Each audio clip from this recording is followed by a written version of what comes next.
really warmed up the spine and the hips, but it's a little bit more flowing than the ones we've done earlier. So I'm going to speed it up. I'm going to do it a little bit quicker than you can do it. Spend more time on it. I'm just doing it for the filming more than anything else. So starting in your what's called constructive rest position. First of all, take a few moments simply to allow your breathing to soften and become more fluid,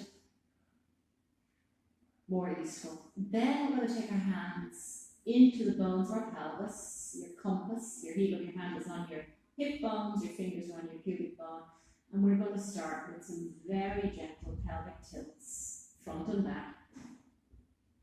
Really gentle, linking the breath to the movement. Slightly backwards, slightly forwards. And take your time and do as many of those as you want. After that, I'm going to take my hands out, just let my knees off to one side, back up to the center, off to the other side, back up to the center. This is really about continual movement and flow through the pelvis rather than doing a twist. Then we can add a little bit of load onto that, where I slide the top toe along the floor, adding a little bit of extra opening into the lumbar spine. You can even add a thoracic twist, both knees stacked, like you're opening a book, coming back into the center to transition over to the other side. And this is simply about fluidity in the joints of the spine, especially the ones that rotate. Then back to the center, and I'm going to try some hip mobilization. And the femur of this leg stays facing forwards. I'm just spilling the water out and returning it for, say, 3 to 5, rocking the pelvis left to right. And after I've done that a few times, I'm then going to lift up into a little shoulder bridge, keeping that bent knee pushing forwards, lower down, and again, really using the strength of this hip in extension to lift me up, lower down, and swap sides. So the first one is just rocking the pelvis, spilling the water out this right hip. After about 5 of those, then I spill the water and lift into a little bridge, lower and return. So this is once again about fluidity, more than anything. At the end of this here, take one knee up and then the other, and we're going to do external rotation of the hip and internal rotation of the hip. But I'm using my tummy muscles, so I've turned this into a core strengthening exercise as well. So the knees stay directly up over the hips. I internally rotate, I externally rotate. Then I'm going to roll myself up to seated. In a cross-legged position. I'm going to take my hands, one hand into the opposite elbow. I'm going to do a few twists. So this time I'm encouraging the muscles of my tummy to do the twists. Here's my idea. Don't let your arms do the work. Keep your shoulders directly behind your elbows as you twist. Coming into mermaid position then, I have my right heel into my groin, my left heel behind me, sitting up nice and tall. I come into a little side bend, being really long here. I take this arm forwards and I glide that scapula across my back and keep my pelvis as still as I can, and see if I can take the hand down to the floor.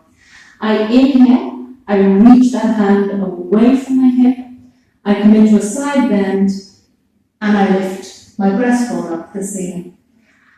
I go again, I exhale, slide and glide. So this shoulder gets external and internal rotation as well. I glide, open up my ribs, and then rotate my breastbone up to the ceiling. And again. You can do as many of these as you want to. Then reach that hand up to the ceiling. Collect your strength here to lift and lower the other arm. Take a few moments here. Take one hand back and the other hand back. And do cow face arms in this position. Stay for a few breaths. Release. Take your time. I'm speeding it up just for the film. Side bend. Rotating towards the ground. Inhale. Reach that hand up by your ear and then allow the breastbone to turn. Exhale, side bend. Let your scapula glide across the back and then rotate all the way down to the ground. Inhale, float the hand up, lift your breastbone, and again, do more of these than I'm doing. Really trying to keep your pelvis where it is, and your ribs are twisting and bending to the side. And then your ribs twist up to the ceiling. We're going to take the right arm back, left one up and over, and breathe. Releasing. We're going to work the shoulders. So we can take the hands forwards, sit in any position you want, and we internally and externally rotate. So we internally rotate the shoulder, we externally rotate. And we're going to play around with moving the hands from the front, out to the sides, all the way up to the ceiling. Continually, internally and externally rotating. All the way. If you need to take a break, you take a break. And then moving the arms back, most importantly, constantly internally rotating, externally rotating. And really use your body to help with this now so that you can let the movement come through the entire body. That's going to get nice and warm, maybe even a little bit burning. Then you're coming to all fours. And from all fours, we're doing this twist where my left elbow comes down to the ground, but my right elbow stays really straight. In other words, I'm twisting my ribs, I'm not twisting my shoulders. Then I come back up to the center and swap sides. Back to the center, swap. Back to the center, swap. Two more. Swap, and you can continue with this as long as you like. I'm going to take my right foot into my right hand and come up first of all to a 90-90 kneeling using this glute.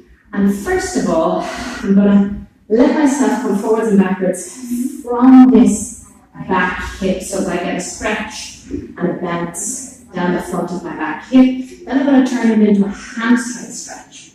Well, it's a bounce actually, it's called recoil. So I'm bouncing and recoiling, continue doing this at a pace, then straighten the leg, lift the toes, and roll the thigh in and out around the calcaneus.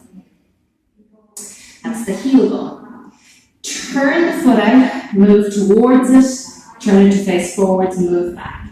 Turn the foot out, move towards it, turn the heel. Good, I'm going to show you from this angle. So we move forwards, we move back, we move out to the side, we move further out to the side, and finally we finish where this heel is in line with this knee, and you're simply going to press that knee back and move towards the knee and away, using this glute all the while. So we're looking for glide in here in the adductor. You can add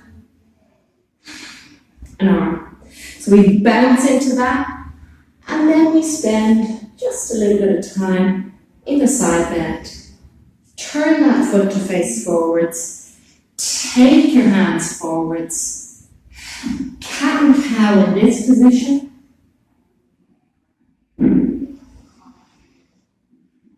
Lift that leg, hold it there, stabilize, put it down. We're going to do all of that on the other side. So, other foot comes forwards, use the glute here. First of all, rocking forwards and backwards using this glute. So I'm opening this hip, letting this foot do what it needs to do. Then I take my hands down and I make it more of a bounce forwards to come back, bounce forwards, come back.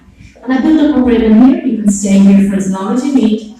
Then you move all the way back, push the heel forwards, lift your toe, you've got your hamstring stretched. But I have 3 hamstrings, so I'm rolling my leg in and out to get to all of them.